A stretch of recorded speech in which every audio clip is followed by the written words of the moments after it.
we believe that we can make the best beer in the country, in the Southeast. I wouldn't be at this company if I didn't believe that. So what we try to do is we always want to be the best at what we be. Not only when it comes to making beer.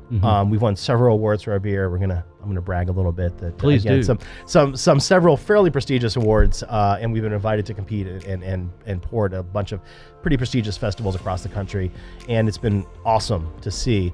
But we also want to make sure that the customer experience is where it needs to be too. So we are excellent. We try to fight for excellence in our tap rooms as well, to making sure that our tap room staff is well trained. They know beer, but they also know customer service more than anything else. You know, one of the great things that I see as one of the social media people is that I see people like really enjoy the service, the customer service that we give them, we provide them. You know, and so we really make that a point and effort. And you know, our CFO, gosh, I mean, God bless him, but he does not mind paying extra when it means fight for excellence. So when our brewmaster comes to him and says, "Hey, I need to get $10,000 worth of vanilla beans for this beer," and he was like, "Why do you need $10,000 worth of vanilla beans?" It was like, "Why can't you get these ones that are $5,000?" And go, "Well, these don't taste right. These ones taste right." And then he cries a little bit to himself and he says, "Okay." And so it's just little things like that, you know, and that's what we've seen. We want to, it comes from the top down too. You know, we want to be excellent in what we do. We enjoy what we do. We think we have a good time.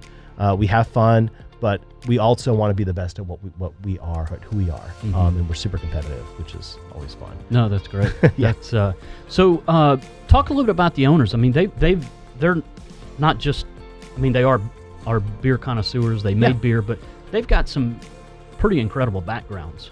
You know, it's funny. You know, if you look at the trio of gentlemen that started our company, you really couldn't ask for a better 3 backgrounds for people to start a business. So first of all, Jonathan Baker, again, my boss, he is our CMO. He worked in marketing before he did this. So he was the one who originally kind of came up with all this monikers and the background and all this kind of stuff, and had a marketing background. Joel Iverson, who was our chief operating officer, he was a guy who could fix everything. The dude can fix everything, and if he can't fix it, he knows a guy that can get it fixed, and it's fixed immediately. It's shocking how he does that. Sometimes too fast. All of a sudden I'll walk in like, "Oh, we're doing this. Okay, this is happening today." And then Jeff Heck as well. He's our CEO. He's got a Harvard business degree. He's got a background in finance. Did a lot of financial merger and acquisitions. Worked for a lot of different companies that did that. So again, the 3 guys that work very well together. They work really as a team. You know, I see them in their closed door office in the corner sometimes. Huddled, they all have the same office. You know, they all kind of go together.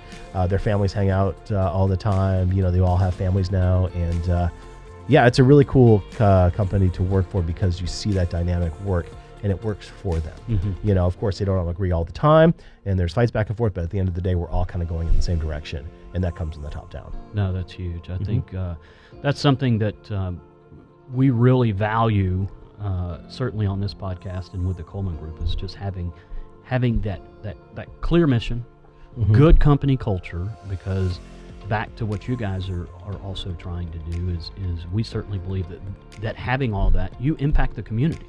Yes. So, and if you can do that, it's typically in a very positive way. And it's a great thing. You know, it's really a nice thing to see. And breweries sometimes are often called sort of pioneers as well, because usually in brewing, like I said, the margins are very, very narrow, but the space needed is very, very large because you need all these space for stainless steel and tanks and all this kind of stuff. So a lot of the times, breweries will almost be the pioneers in a lot of areas that have maybe been neglected for a while. You see them in a lot of industrial areas that, you know, maybe if they have old buildings and just have been sitting empty for a lot of years. A brewery will come in, they'll attract a crowd, and then another business comes by. Maybe a coffee roastery comes by, and they open up next door. And then all of a sudden a bakery opens next door. And all of a sudden you've got 4 or 5 businesses in a place where 5 years ago there was absolutely nothing.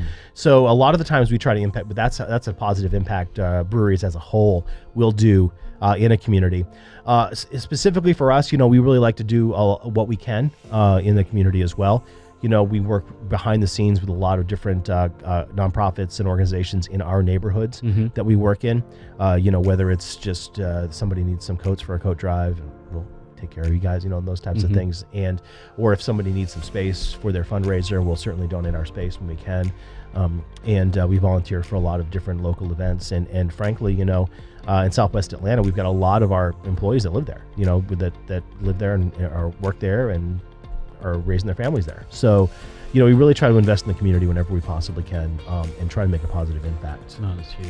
And do it real. Be real about it. That's it, and it's not just a corporate bullet point.